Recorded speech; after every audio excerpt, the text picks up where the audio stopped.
right, folks, we're now going to pick up with education tax incentives. Now, what we're going to look at here is a multitude of different things that the government will incentivize people to put money away or give them credits for going and educating themselves. We're going to look at the American Opportunity Credit. We're going to look at the Lifetime Learning Credit. We're going to examine the Coverdale Education Savings Account. And we'll also take a look at the Section 529 plans. Those are qualified tuition plans that we're going to examine. These are all great opportunities that many of us take advantage of, and the CPA exam wants to make sure you at least understand the fundamentals of each one of them.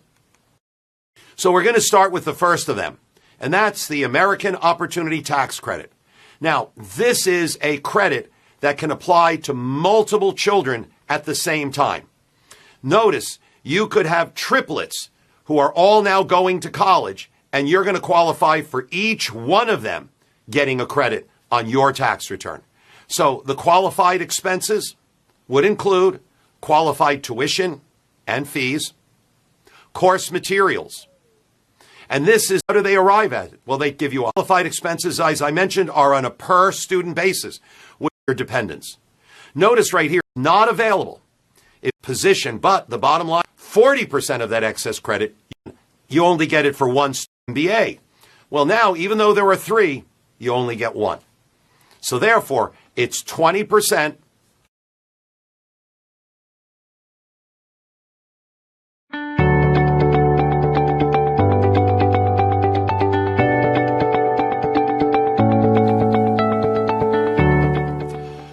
All right, my friends, we're now going to take a look at Schedule M1 and M3. These are one or the other you're going to be using as the reconciliation between the financial and some temporary differences. Are more than $10 million, you've got to do income items. Are more detailed.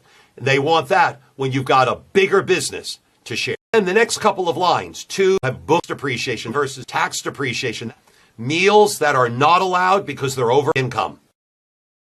Then we look at line 7, 8. By the way I always remember number 1. So we then look at direct write-offs. Purposes you amortize it over 15 years. And then we look at the pension amounts actually paid. So after doing that, you come down to taxable income, and that number there will agree with page 1.